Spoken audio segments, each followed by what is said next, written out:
Karibu sana, tupo live muda huu. Habari za kwako? Salama, tunashukuru. Naam, karibu sana. Hongera kwanza kwa hoja zako kukubalika kwa msajili wa vyama vya siasa. Na nini mapokezi yako? Ni kwa namna gani umepokea majibu ambayo yametoka kwa msajili? Karibu sana. Asante sana, nashukuru. Kimsingi kwa kweli namshukuru msajili wa vyama vya siasa kwa ajili ya kuhakikisha kwamba yeye kama mlezi na msimamizi wa vyama vya siasa ameweza kufanya haki yake au kufanya wajibu wake wa msingi wa kusimamia hivi vyama vyetu vya siasa viweze kufuata kanuni, miongozo pamoja na katiba ambayo imejiwekea wenyewe. Kwa hilo kwa kweli namshukuru sana msajili kwa ajili ya kukinusuru chama chao. Wengi walikuwa wakihoji kwamba je, msajili ana mandate, ana nguvu hiyo ya maamuzi ambayo ameyachukua siku za hivi karibuni kuhusiana na chama chenu? Kwa mujibu wa kanuni za vyama vya siasa ambazo kanuni hizo zimetengenezwa kutokana na sheria ya vyama vya siasa. Ndio. Ukienda kwenye kanuni ya 31 inaeleza, kanuni ya 31 inaongelea kuhusiana na registration of political parties monitoring. Sasa unapoenda kwenye neno monitoring ina maana kwamba ni msimamiaji. Kwa hiyo huyu msajili yeye ana haki ya kuvisimamia hivi vyama. Kwa hiyo ana mandate ya kufanya ambacho amekifanya. Okay. Na nini kinafuata sasa hivi? Kwa sababu tumesikia makamu mwenyekiti akisema kwamba msajili hana mandate ya kuwapangia cha kufanya ndani ya chama chao, ambacho ndio chama chenu, kwa sababu wewe haujaondoka, upo ndani ya Chadema. Hilo nalo umelipokeaje? Kwa sababu ulitegemea matokeo chanya labda, kwa sababu msajili naye pia kaliingilia kati, na ulitegemea labda chama kilibebe na kifanyie kazi, lakini chama umesikia majibu yake. Hilo nalo unalizungumziaje? Karibu sana. Mimi nadhani ni makamu mwenyekiti either ameelekezwa vibaya au amejielekeza vibaya. Kwa sababu sheria zinampa mandate msajili wa vyama vya siasa. Sasa ni jambo la hatari sana kama makamu mwenyekiti anatoka hadharani na kuongea maneno kama hayo ili hali either anajua au hajui. Kwa sababu kiongozi yoyote yule wa chama cha siasa lazima atambulike na msajili. Sasa msajili leo amesema kwamba hatambui secretariat ya chama, hawatambui wale wajumbe watano wa kamati kuu walioteuliwa na mwenyekiti na kupitishwa na baraza kuu ambalo halikuwa na akili kamili.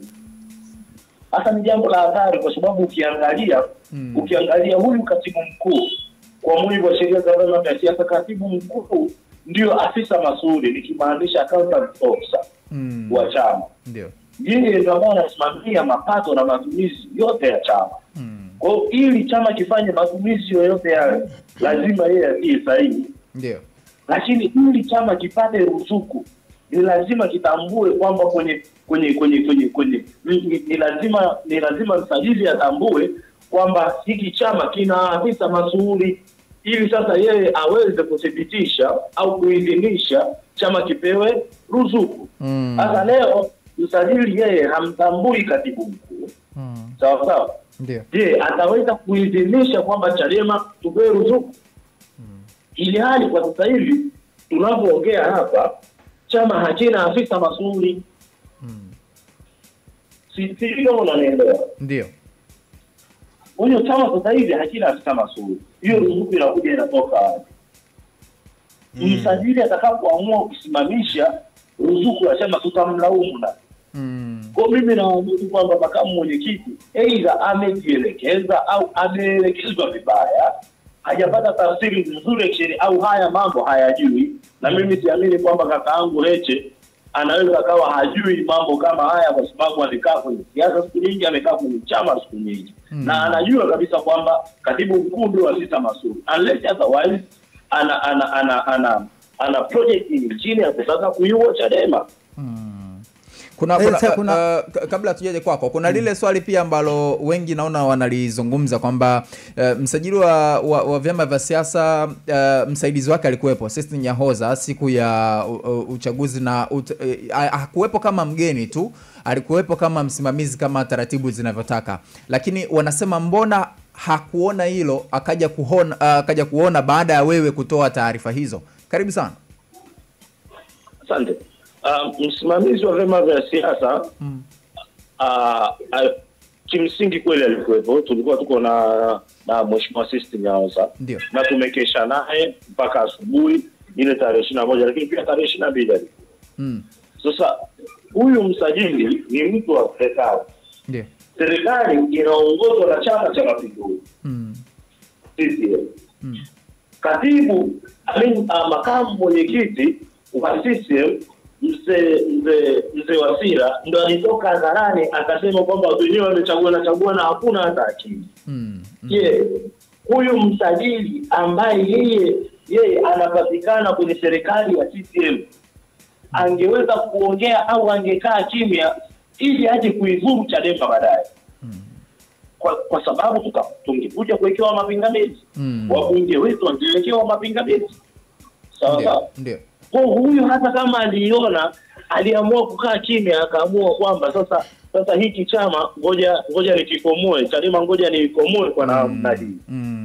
Sawa sana. Kuna swali lako hapa. Aliona akaamua kukaa kimya, au si ajabu hakuliona. Ndio. Kwa sababu yeye alikuwa amekaa mbele, huku nyuma hawezi kupaona. Hawezi kujua kwamba ni watu wangapi ambao wapo ukumbini. Kwa hiyo ni mambo mawili, either aliliona akalimwambia au kwa maksud au la hakuwa ameliona kwa sababu alikuwa amekaa mbele. Bwana Mchome, watu wanasema kwamba sio watu, Heche anasema kwamba mjumbe yoyote wa baraza kuu akiwa na tatizo fulani, akiona tatizo fulani ambalo halikufuata taratibu, inatakiwa akate rufaa kwenye kikao cha juu zaidi, yani kwa maana kwamba mkutano mkuu.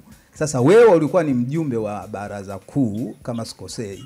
Sasa ulipoona ile tatizo, kwa nini hukukata rufaa kama katiba yenu inavyosema na badala yako kakimbilia kwa msajili? Karibu sana.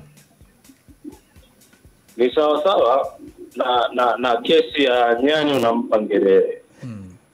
Sawa. Ndio. Kwamba anayeandaa mkutano mkuu ni nani? Anayeandaa baraza kuu ni nani?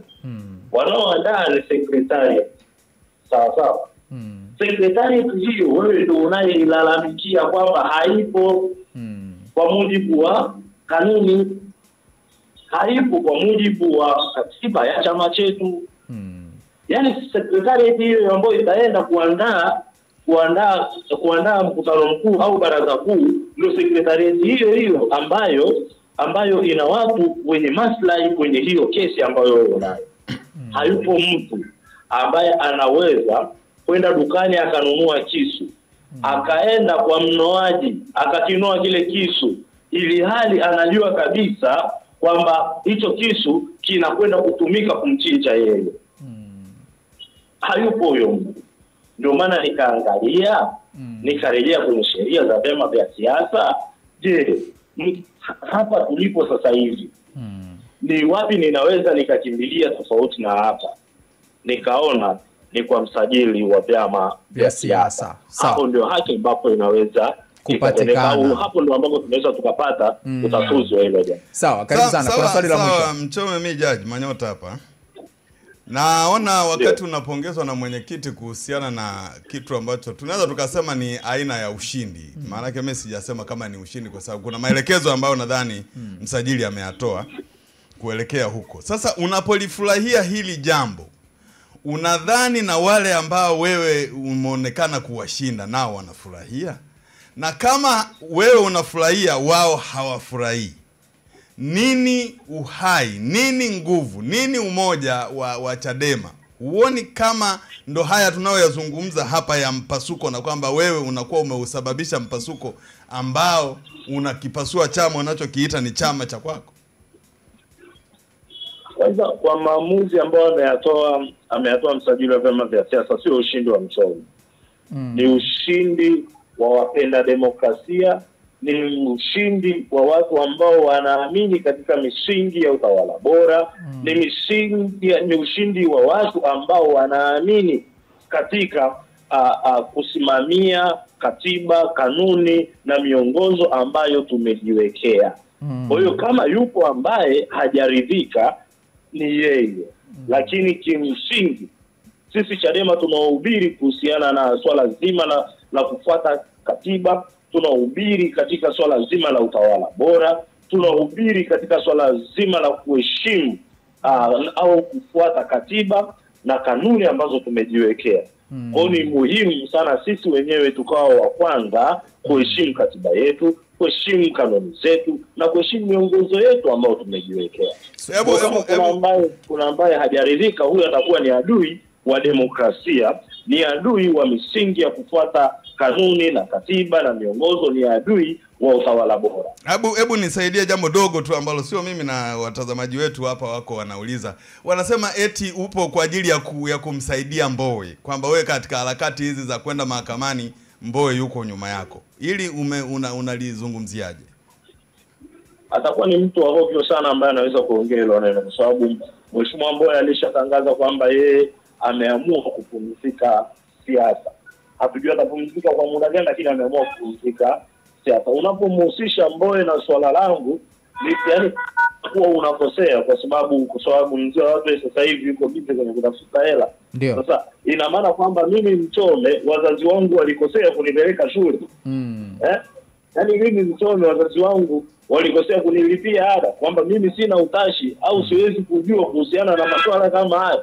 Au mimi Mchome ninashitiwa akili na mtu, kwa mtu mjinga bana alikosea. Sawa, swali la mwisho Mchome, Chadema ndo inapasuka kama wengi wanavyosema au Chadema ndo inaimarika?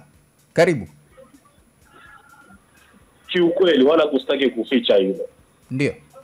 Kiukweli Chadema tuna wakati mgumu sana. Watu wanaoondoka ndani ya Chadema ni watu wazito sana, ni vigogo. Ni watu ambao wana watu sana. Kila siku tunaona wimbi la watu ambao ndo walikuwa mashine ya chama wakiondoka ndani ya Chadema. Hatuwezi tukasema kwamba tuko salama hata kidogo. Itakuwa ni mtu ambaye hana utashi ambaye anaweza akasema tuko salama, ili hali ni mbaya. Na huo ndio ukweli. Na viongozi wetu wakuu wakiendelea kushupaza shingo, tutaenda kukipeleka chama hiki kwenye kaburi ambalo litasakatiwa na zege, ambapo hatutaweza kutoka tena, hatutaweza kunyanyua vichwa vyetu tena. Na hili nimekuwa nikiliongea mara kadha wa kadha, kwamba viongozi wetu aeli na watu kama namna ambavyo mwenyekiti mstaafu au mwenyekiti wa awamu ya 3 wa Chadema ndio alivyosema kwamba undeni tume ya upatanishi, undeni tume ya suluhu. Iliundwa ikuundwa? Viongozi wetu kupaza shingo. Iliundwa. Hii haya ndio tumeona. Mchome, tumekuwa tukibaguana, tumekuwa tukitukanana, tumekuwa tukinyanyasana kwenye chama, alafu tunafikiria kwamba chama kitabaki salama. Tusijidanganye kwenye hili. Swali langu, iliundwa hiyo tume ambayo ilishauriwa iundwe, ambayo kuna wazee ambao tunasikia kwamba walikuwepo na walikuwepo kwa ajili ya suluhisho, lakini ndo likatokea la kutokea mwenyekiti akakamatwa na vitu kama hivyo? Iliundwa? Haijawahi kuundwa tume ya usuluhishi, zaidi iliundwa tume ya kutukana. Iliundwa tume matusi. Sidhani shinda mtandao asubuhi, mchana na jioni kutukana viongozi waliopita. Kutukana watu ambao walimuunga mkono Freeman. Ndio tume ambayo, lakini hakuna tume ya usuluhishi ambayo imewahi kuundwa. Kwa hiyo tume iliundwa, lakini kazi wanaoifanya ni nyingine tofauti na iliyo lengo lake. Ni tume ya vijana ambao wanawekewa bando, ndio wamepewa smartphone, wamefunguliwa akaunti kabisa, kazi yao ni kutukana asubuhi, mchana na jioni. Na watu hao wako makuu ya chama, kwenye ofisi za chama, na wanalipwa na chama. Kazi yao ni kutukana kwenye social media. Na baadhi yao wengine tunawafahamu, wengine tunawajua kwa majina yao matatu.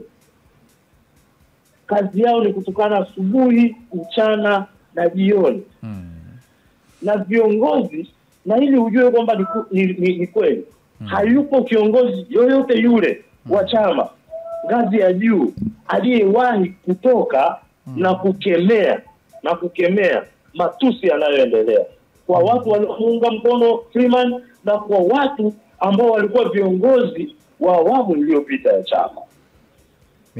Hakuna kiongozi wa chama ambaye kutoka kukemea kwamba kwa nini mnawatukana hao watu, acheni mara moja kutukana hivi. Hayupo hata mmoja. Mimi ni kushukuru sana kwa muda wako. Asante sana kwa sababu kidogo kuna changamoto ambayo ilitokea. Najua tulitegemea tuzungumze saa 3 lakini nimechelewa kidogo kutokana na sababu ambazo zipo nje ya uwezo wetu. Nikushukuru sana kwa muda wako. Asante sana. Asante sana. Ni Lembrus Mchome.